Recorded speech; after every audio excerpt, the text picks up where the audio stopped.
En el principio, antes de que los dioses establecieran su dominio sobre la cima del mundo, antes de que el relámpago de Zeus partiera la noche y el orden naciera del caos, existía una tierra primitiva, vasta, antigua, sin nombre ni tiempo. Era un mundo que aún recordaba los estremecimientos de su propio nacimiento, donde los límites entre la materia y el espíritu eran difusos y el eco de las fuerzas primordiales aún resonaba bajo la piel de los montes, en las grietas del suelo, en el silbido del viento. Allí, en los rincones olvidados del cosmos, habitaban seres que no respondían al lenguaje de los hombres ni al juicio de los dioses, criaturas formadas en la fragua del miedo y el asombro, en el vientre oscuro de lo innombrable. Eran los primeros monstruos y su linaje no tenía igual. Entre ellos, dos nombres se alzan como pilares de una genealogía del terror: Tifón y Equidna. Tifón, el padre, fue el último y más temible hijo de Gea, la tierra, engendrado como un acto de rebelión contra los olímpicos tras la caída de los titanes. Su cuerpo colosal tocaba el cielo, sus brazos eran serpientes interminables y de sus ojos brotaba fuego líquido. Era un titán enloquecido, un huracán consciente que desafiaba incluso a Zeus con su furia sin límites. Su voz era un coro de bestias y tormentas. Equidna, su consorte, era la contracara perfecta de su horror, un ser a medio camino entre lo bello y lo grotesco, mitad mujer de extraordinaria belleza, mitad serpiente de proporciones míticas. Su mirada era hipnótica, su piel escamosa como la noche. Juntos no concebían vida sino anomalías, criaturas demasiado grandes para este mundo, demasiado salvajes para el Olimpo. De esa unión nacieron horrores que pueblan aún los márgenes más oscuros de los mitos griegos. Cerbero, el perro de tres cabezas, custodio de las puertas del Hades, cuyo ladrido hacía temblar incluso a las almas de los muertos. Ortro, su hermano bicéfalo, guardián de los rebaños de monstruos que pastaban en el confín del mundo.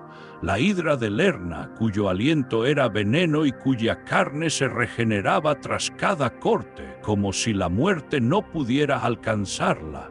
La esfinge, que desafiaba a los hombres con enigmas y los devoraba por ignorantes. El león de Nemea, de piel impenetrable, que fue vencido solo por la astucia y la fuerza bruta de Heracles. Todos nacidos en un rincón remoto del mundo, en una gruta olvidada donde la luz no llegaba nunca y la tierra susurraba secretos antiguos a quien supiera escucharlos. Y sin embargo, entre todos ellos, uno solo fue concebido como una amalgama, un imposible, una criatura que desafiaba la lógica misma de la creación, una síntesis de pesadillas. La quimera. Su nacimiento no fue anunciado. No hubo terremotos ni eclipses, solo un calor creciente, un temblor silencioso en el fondo del mundo, como si el universo se encogiera por un instante antes de escupirla. Apareció una noche sin luna en las laderas del monte Crago, al sur de Licia, donde las piedras aún sangraban lava y el cielo olía a azufre. Aquellos que presenciaron su aparición jamás volvieron a hablar, pero la tradición, esa memoria viva de los pueblos antiguos, conservó lo esencial. La quimera era un ser que no debía existir. Su cuerpo tenía la forma de un león, con garras que parecían cinceladas por un dios furioso. Su melena ardía como antorchas al viento. De su espalda brotaba la cabeza de una cabra viva, enfurecida, con ojos pálidos como lunas rotas. y su cola era una serpiente de escamas negras, ojos rojos como carbones encendidos y colmillos que goteaban veneno, pero no era esto lo más terrible.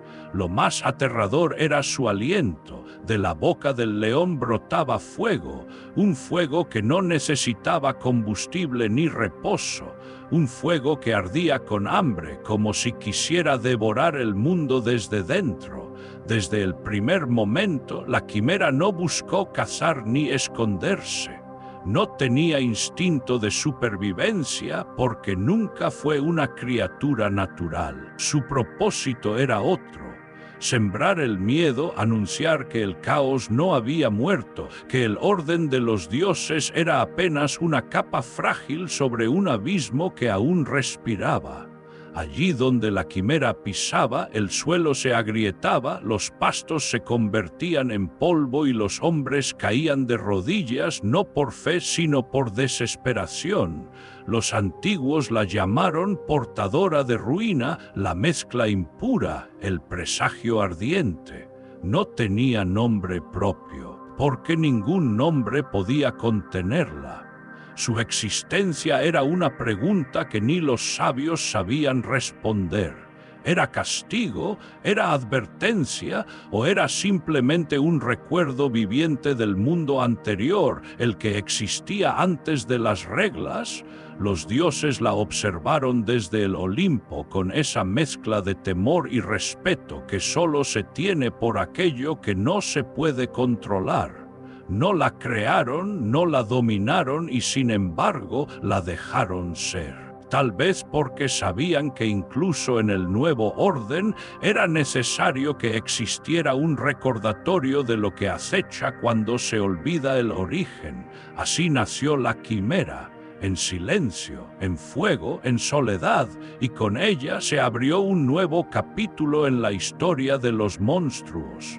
Uno que no hablaba solo de destrucción, sino de una verdad más profunda, que en los márgenes del mundo, allí donde no llega la luz de los templos ni el canto de los poetas, aún respira lo que no puede ser contenido, aún habita el abismo.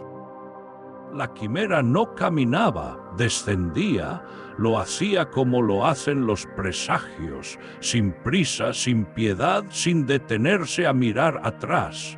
Era como si la tierra la exhalara desde sus entrañas, como si cada paso de aquella criatura fuera la continuación de un designio oculto, escrito no en palabras, sino en fuego.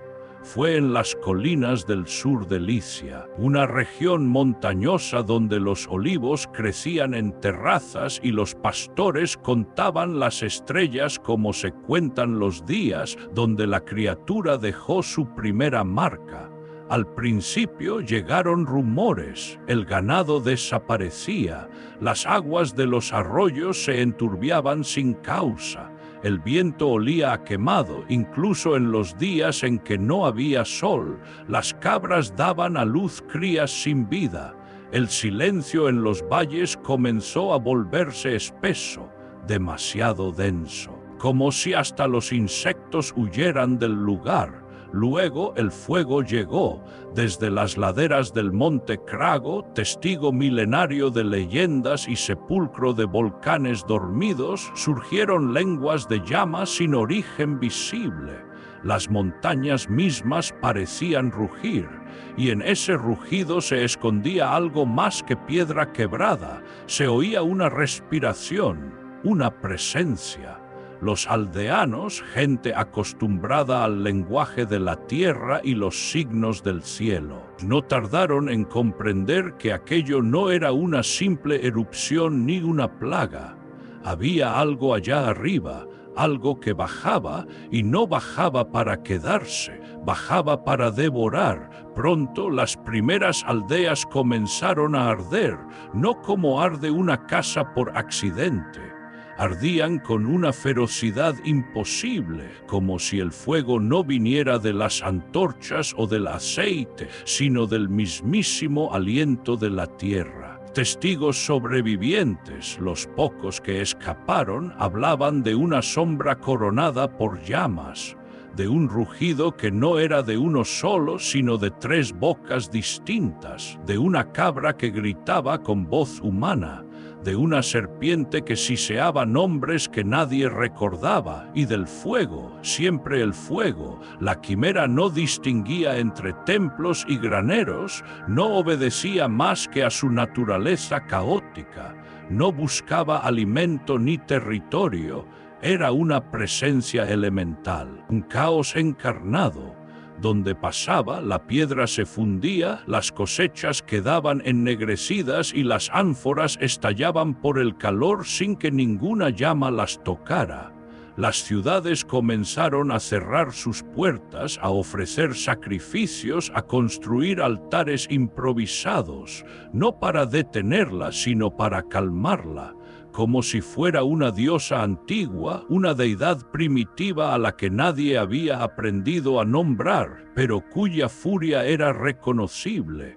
En las colinas de Santos, los sacerdotes declararon que la quimera no era un monstruo, sino un juicio, que su venida marcaba el final de un ciclo, el castigo por los pecados de generaciones pasadas.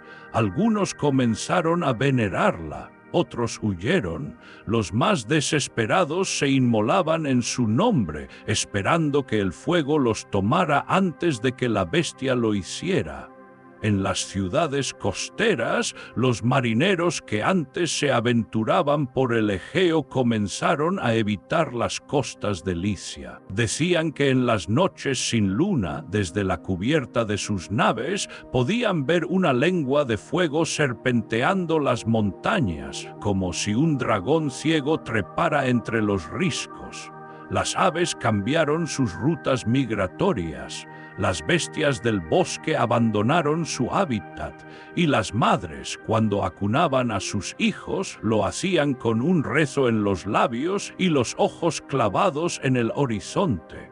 Con el paso de los meses, el sur de Licia ya no fue una región, fue un territorio maldito, un hueco ardiente en el mapa. El reino dejó de enviar recaudadores, los caminos se borraron por el abandono, las piedras de los viejos templos comenzaron a agrietarse, como si incluso los dioses hubieran abandonado el lugar. Pero había algo más que destrucción, había un patrón, porque la quimera, a pesar de su furia, seguía una lógica ancestral, una ruta que nadie comprendía.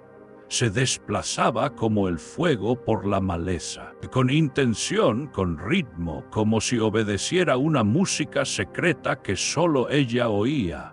Nunca atacaba 2 veces el mismo lugar, no se quedaba a vigilar lo que destruía, no construía guaridas ni escondites, era una herida en movimiento, y eso fue quizás lo más aterrador de todo, que no era una invasión, no era un monstruo al que se pudiera cazar y destruir en su guarida.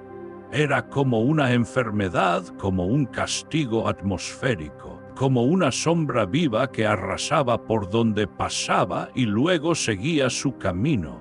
Con el tiempo, la quimera fue incorporándose al lenguaje del miedo. Ya no se decía, el fuego destruyó el valle, se decía, la quimera pasó por aquí. Su nombre se volvió verbo, su imagen, un icono pintado en cerámicas y tallado en los muros como advertencia.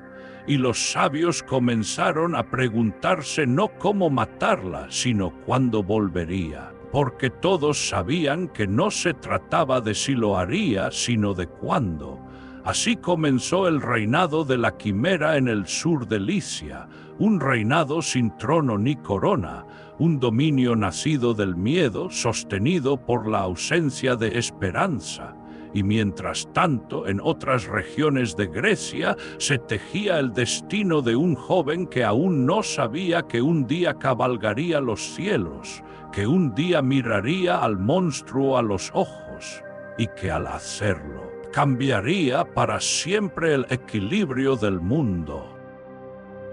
Mientras las montañas de Licia ardían bajo el paso errante de la Quimera, en otro rincón de la Hélade, muy lejos del fuego, se urdía una historia distinta. Una historia de pasiones humanas, celos y traiciones que, sin saberlo, se entrelazaría con el destino de aquella criatura infernal. En la ciudad fortificada de Tirinto, donde los muros ciclópeos aún hoy desafían al tiempo, gobernaba el rey Preto, un soberano de espíritu inquieto y mirada severa. A su lado, la reina Antea, mujer de gran belleza y carácter férreo, era respetada y temida en igual medida. Ambos reinaban sobre una tierra próspera, pero bajo el esplendor de los palacios se tejían intrigas más antiguas que la piedra. Un día llegó a la corte un joven forastero, Belerofonte, príncipe de Corinto, portador de un linaje noble y de una belleza heroica que no pasó desapercibida. Había partido en busca de purificación, pues, según contaban los rumores, había cometido un crimen, la muerte accidental de un hombre, tal vez un hermano, tal vez un enemigo. La historia variaba según la boca que la contara, pero la ley era clara. Aquel que derramara sangre debía ser purificado antes de regresar al mundo de los hombres. Preto lo acogió en su corte, como era costumbre, y durante un tiempo Belerofonte vivió como huésped sagrado. Participó en los juegos, pasó en los bosques y su figura comenzó a volverse familiar en los pasillos de mármol. Su presencia irradiaba algo que iba más allá de lo físico. Había en él una serenidad que perturbaba a quienes lo observaban demasiado de cerca, y entre esas miradas estaba la de Antea. Lo que ocurrió entre la reina y el huésped sagrado es terreno de especulación y silencio. Algunas versiones aseguran que Antea se enamoró de Belerofonte y al ser rechazada se tornó cruel. Otras afirman que el joven la rechazó desde el primer día y la reina, herida en su orgullo, decidió eliminarlo. Sea cual fuere la verdad, lo que está claro es que una noche en la penumbra del palacio, Antea fue hasta el lecho de Preto y con voz temblorosa acusó a Belerofonte de intentar seducirla. Derramó lágrimas, mostró rasguños, habló con la vehemencia de quien se siente ultrajada. Preto, atrapado entre el deber de proteger a su reina y la ley sagrada de la hospitalidad, no pudo simplemente ejecutar al joven huésped. Eso habría atraído la ira de los dioses. Y así, en la encrucijada entre la justicia y la conveniencia, eligió un camino intermedio. Escribió una carta. En ella, con su propio sello real, ordenaba la muerte de Belerofonte, pero no a manos de su corte, no en su tierra. Envió al joven a la corte del rey Yóbates, en Licia, el mismo reino asolado en secreto por la Quimera. La excusa era simple: pedir al rey que purificara al muchacho, como era costumbre en tiempos de exilio. Pero entre los pliegues del pergamino, escondida tras las líneas de tinta, se leía otra verdad. Una verdad que Yóbates, al romper el sello, no podría ignorar. Belerofonte aceptó la misión sin sospechar. Tomó la carta, aún sin saber su contenido, y partió hacia el este, hacia las tierras de los antiguos licios. Lo acompañaba solo el viento y una calma que a veces es anuncio de tormenta. Su viaje cruzó los ríos que hablaban en voz baja, los caminos serpenteantes que aún guardaban el calor de soles olvidados y las aldeas cuyas gentes lo miraban con asombro, como si supieran que sobre sus hombros cabalgaba algo más que juventud. Cuando llegó a Licia, fue recibido con honores. El rey Yóbates lo acogió con cortesía. Leyó la carta en privado. guardó silencio y sin mostrar emoción alguna ordenó un festín en su honor. Durante días la corte lo celebró, pero en la mente del rey una única pregunta comenzaba a girar como un pozo sin fondo: ¿cómo se mata a un huésped sagrado sin romper la ley de los dioses? Y entonces lo comprendió. La solución estaba ahí, en las montañas que ardían sin fin. Había algo más allá de las lanzas, más allá de la traición directa. Había una criatura que devoraba todo lo que tocaba, y nadie jamás había regresado de su encuentro. Iobates decidió entonces enviar a Belerofonte a una misión imposible: matar a la quimera. Un acto que era, en el fondo, una ejecución envuelta en gloria, una sentencia disfrazada de heroísmo, un sacrificio que los dioses tal vez no considerarían impuro. Y así, sin saberlo aún, el joven Belerofonte fue arrojado al fuego que caminaba, al fuego que tenía 3 bocas. En los días que siguieron al banquete, mientras las celebraciones se disipaban y las copas volvían a vaciarse en silencio, el rey Iobates aguardaba con paciencia el momento justo. Cuando al fin lo creyó apropiado, convocó a Belerofonte en privado. El joven, sin sospechar la sombra que se cernía sobre él, acudió con respeto.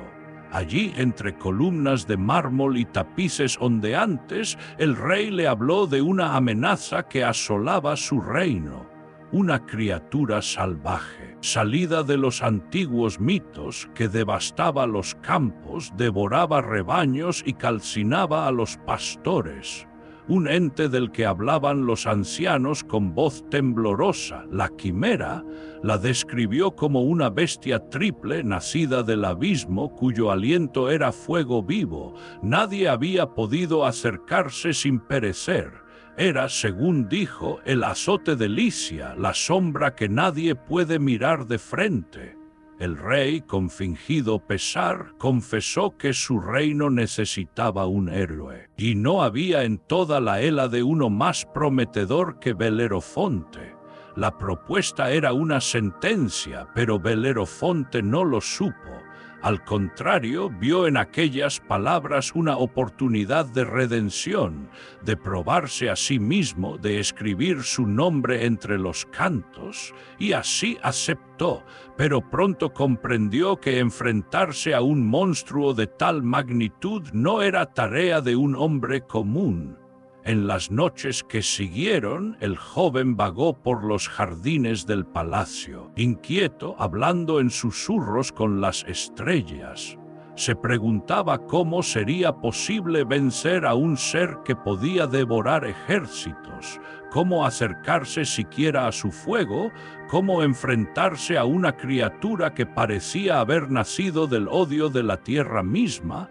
Fue entonces cuando los dioses, atentos como siempre a los hilos que entretejen la tragedia y la gloria, decidieron intervenir.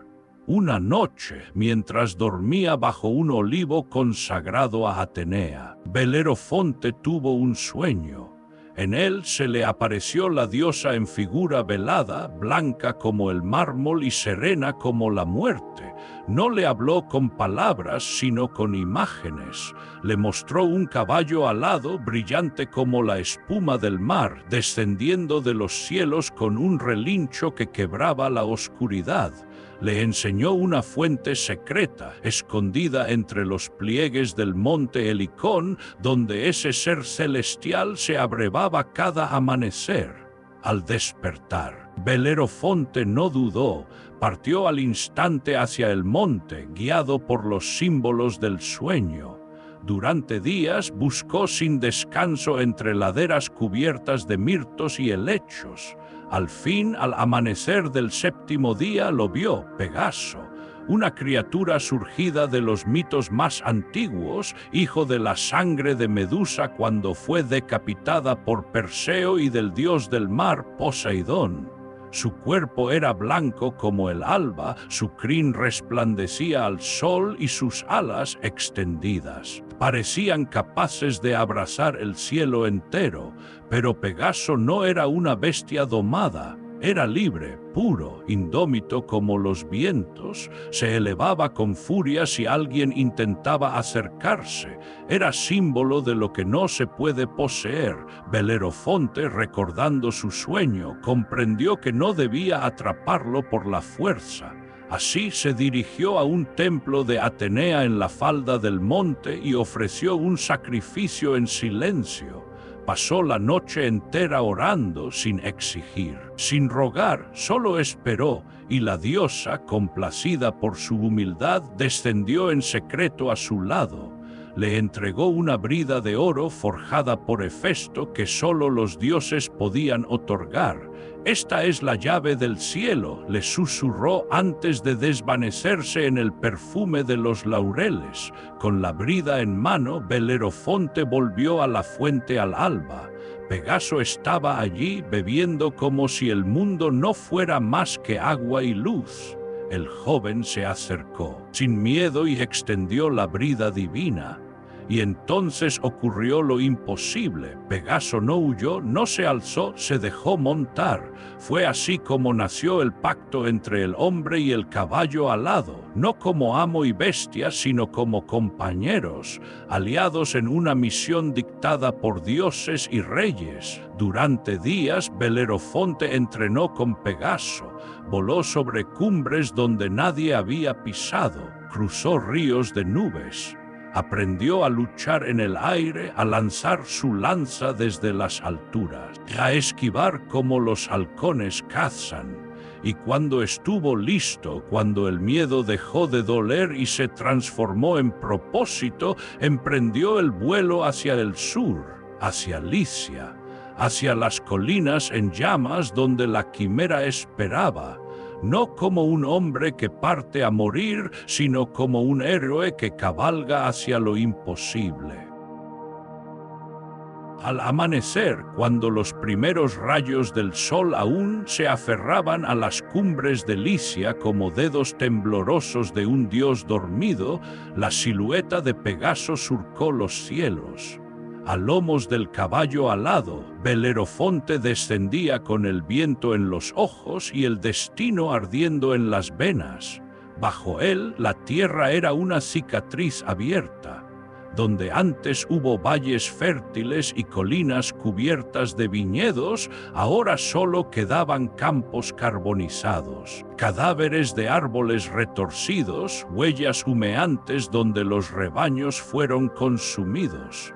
No se oía canto de pájaro ni rumor de río, solo el lamento del viento y de cuando en cuando un rugido distante, inhumano, profundo como la grieta del mundo. La quimera estaba cerca y llegó, no emergió con estruendo, sino con una calma que era aún más aterradora. Como si supiera que no tenía prisa, que el tiempo siempre está del lado del caos. Surgió de una grieta entre dos colinas calcinadas, una sombra al principio, luego un contorno de pesadilla. Tres cabezas alzadas en direcciones opuestas, como si cada una observara una dimensión distinta del mundo. Un cuerpo enorme, leonino, cubierto de un pelaje oscuro y humeante. En el lomo, una cabeza de cabra de ojos vidriosos y boca espumeante. Y por cola, una serpiente viva, gruesa como un tronco, siseando con odio antiguo. Pero era la cabeza del león la que lideraba, con fauces abiertas, dientes de marfil ardiente y un aliento que no era aire sino fuego. Y entonces comenzó. Pegaso se elevó con un relincho de furia y Belerofonte, armadura ligera, lanza en mano, descendió como una estrella caída. Desde las alturas buscaba abrirse paso, midiendo cada embestida con precisión divina. El monstruo respondía con rugidos que sacudían las piedras, lanzando llamaradas al cielo que se curvaban como lenguas vivas en su persecución.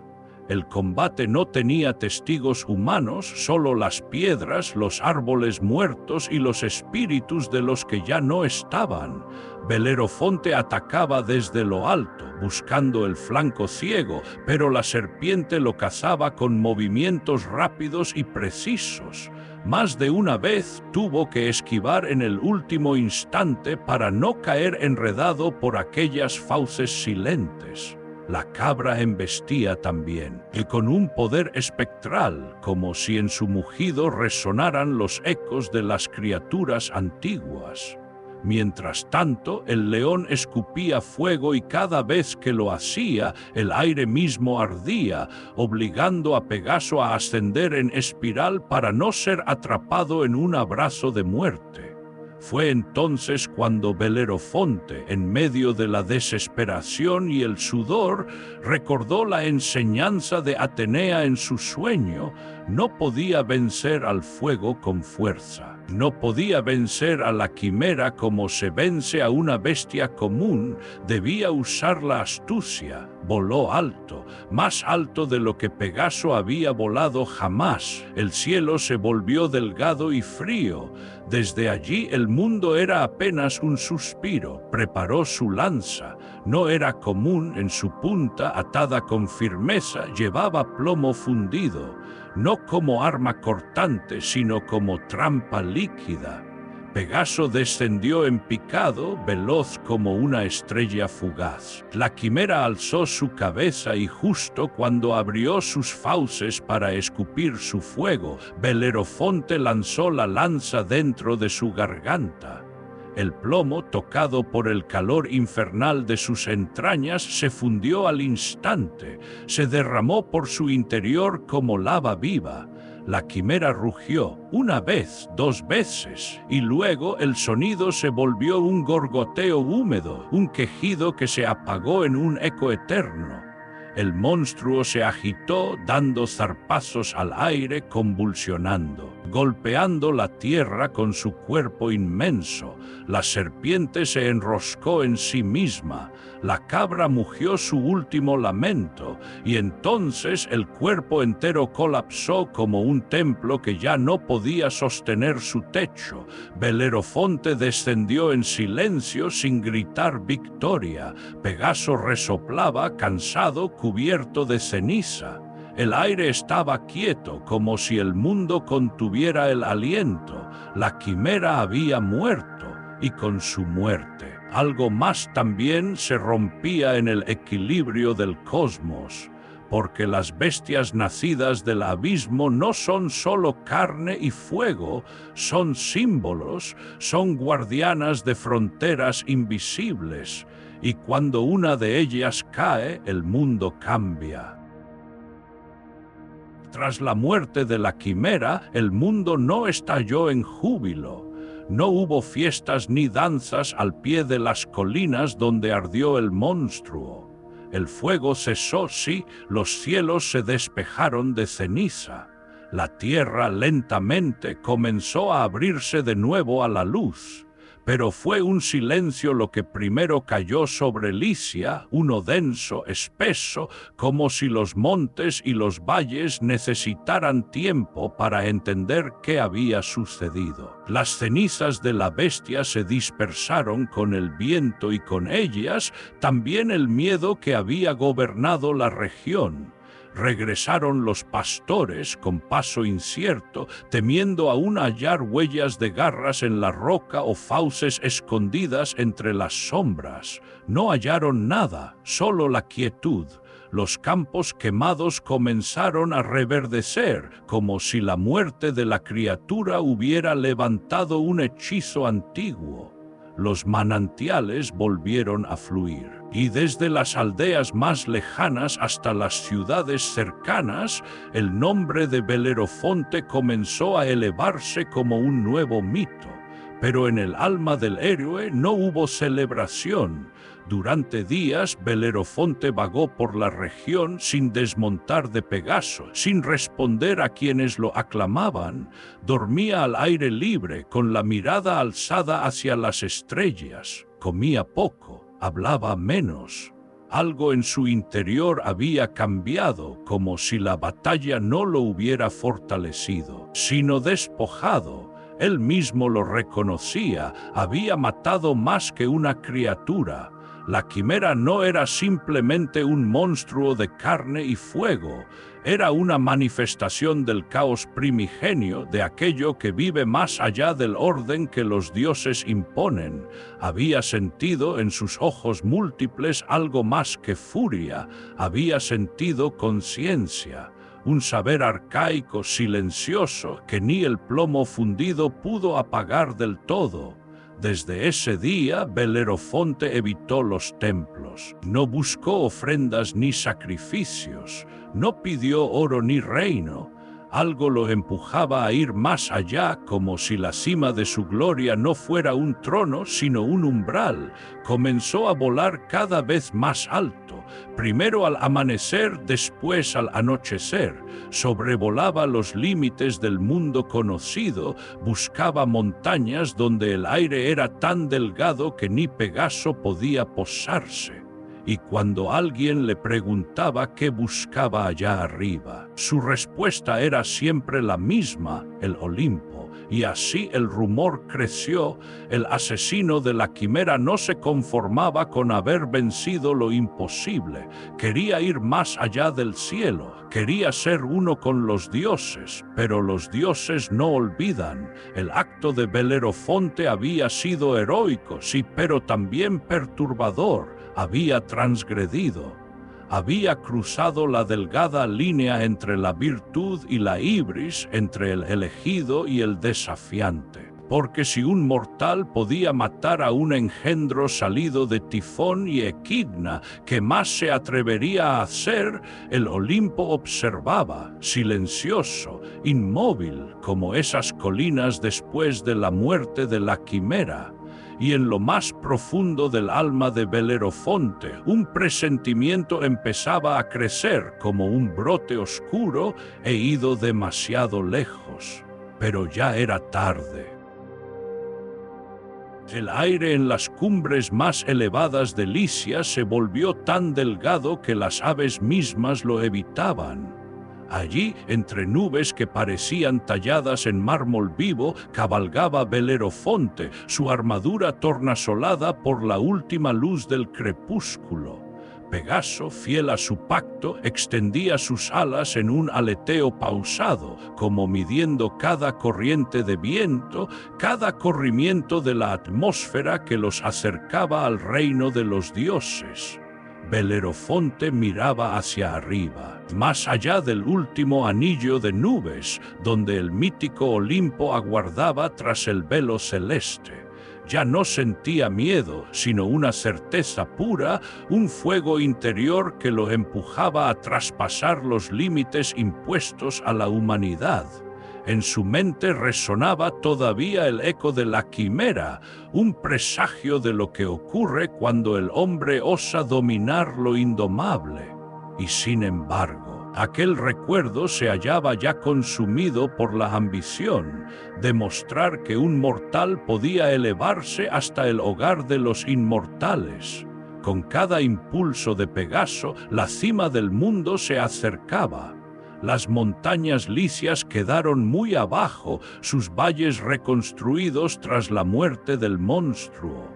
Las estrellas comenzaron a brillar bajo sus pies y el aire olía a secretos antiguos, a susurros de dragones dormidos y de titanes vencidos. Belerofonte alzó su lanza hacia el abismo que los separaba de la divinidad, sintiendo cómo el frío celestial templaba su sangre, pero los dioses observaban. Desde su trono de nubes y relámpagos, Zeus vio al héroe acercarse a lo prohibido. Sintió en su corazón inmortal la chispa de la ibris, el exceso de orgullo que condena al hombre cuando cree poder igualarse a los dioses. Sin prisa ni furia, Zeus alzó su cetro de rayo y lo cargó con toda la autoridad del cosmos. En un instante la calma se quebró. Un trueno resonó como un juicio y el cielo se rasgó en un relámpago fulminante que cayó recto sobre Belerofonte y Pegaso. La luz estalló en 1000 pedazos de fuego divino. El caballo alado gimió, un sonido de cristal rompiéndose, y el héroe gritó su nombre al viento, con la esperanza de que alguien o algo lo escuchara. El golpe los arrojó fuera de su vuelo. Belerofonte sintió primero un torbellino de dolor recorrerle el pecho, luego la oscuridad cerniéndose sobre sus ojos. Pegaso, herido en un ala, cayó junto a él en picada hacia la roca eterna. El mundo se desvaneció en un puñado de estrellas. Cuando Belerofonte recobró el aliento, ya no era un príncipe de Corinto, ni un héroe victorioso, ni el más grande de los jinetes. Era un hombre roto, ciego, tendido sobre un lecho improvisado de cantos rodados, con la armadura hendida y la piel marcada por el fuego divino. Pegaso, agonizante, lo miraba con ojos que aún conservaban el brillo de las alturas, antes de exhalar su último suspiro y desvanecerse en polvo de leyenda. Belerofonte quedó solo en la montaña, un cadáver viviente condenado a vagar. Sus piernas inútiles, sus ojos velados, su corazón un pozo de hastío. Durante días se arrastró por las sendas de roca, alimentándose del rocío, buscando una señal, una voz que lo guiara, una clemencia que no llegaba. En su caída halló la verdad más temida. El hombre que mata monstruos puede convertirse él mismo en un monstruo. El héroe que vuela demasiado cerca del sol acaba por caer en la oscuridad, y quien se atreve a desobedecer el orden divino paga con la pérdida de todo lo que amó. Y así, sin alarde, sin coronas ni himnos, Belerofonte se convirtió en un susurro entre las rocas. Una advertencia para quienes escuchan el canto de la ibris: el precio de la gloria sin límites es la soledad eterna. En la distancia, el último trueno aún resonaba, como el lamento de un mundo que recuerda su propia fragilidad. Mientras tanto, la montaña recuperaba su silencio y el viento tejía sobre las rocas la historia del mortal que quiso tocar el cielo y cayó en la sombra de los dioses. La quimera, aunque muerta, nunca ha dejado de existir. En las sombras del tiempo, su figura se despliega como una advertencia. Su cuerpo, aquella fusión de fuego, serpiente y cabra, fue destruido en el campo de batalla. Sin embargo, lo que era monstruoso no desaparece tan fácilmente, ni se desvanece con la muerte física. Como un susurro que se filtra a través de las grietas del alma humana, la quimera sigue viva, en los rincones más oscuros de la mente. Donde el caos y la razón se entrelazan, su espíritu sigue presente, siempre dispuesto a despertar. No en el fuego de los montes licios, ni en el rugido de su garganta, sino en algo más profundo, en la furia del hombre, en su miedo primordial a lo desconocido, en su obsesión por alcanzar lo inalcanzable. Así como una sombra ardiente, la quimera sigue siendo ese ser imposible que reside en cada uno de nosotros. Un recordatorio de lo que ocurre cuando los límites del mundo y la humanidad se rompen. Es fácil verla entonces como una simple criatura monstruosa de la mitología, un ser derrotado por el coraje de un héroe. Pero cuando miramos más de cerca, cuando sopesamos el verdadero precio de su muerte, descubrimos que la quimera es algo más. Representa el abismo entre el deseo y la capacidad humana, la lucha eterna entre lo que queremos ser y lo que realmente somos. La muerte de la quimera no significó el fin de su reinado. Hoy su imagen arde en los márgenes de nuestros sueños, la mezcla de fuego, serpiente y cabra, una amalgama de los horrores más profundos del inconsciente. y aunque Belerofonte la mató, él mismo fue arrastrado por el mismo fuego que ella encarnaba, víctima de su propio desafío a los dioses. En su caída, como en la del monstruo, se nos revela una verdad inquebrantable. Los héroes que persiguen lo imposible suelen encontrar su perdición en el mismo acto que los eleva. De este modo, la quimera vive, no como un ser de carne y hueso, sino como una historia que nunca deja de contarse, como un eco que persiste en los rincones olvidados del mundo. En cada lucha contra lo inalcanzable, en cada batalla contra el propio destino, su imagen se refleja en el rostro del hombre y en la lucha misma por lo que no puede ser alcanzado. Hoy la quimera sigue susurrando. ¿Qué queda después de la muerte de los monstruos si no es la eternidad del miedo que ellos mismos crearon? Gracias por acompañarnos hoy. Si disfrutaste de esta historia, suscríbete para más aventuras. Activa la campanita para recibir notificaciones de nuestros próximos cuentos. Déjanos un comentario abajo con tus sugerencias para nuevas historias. Hasta pronto.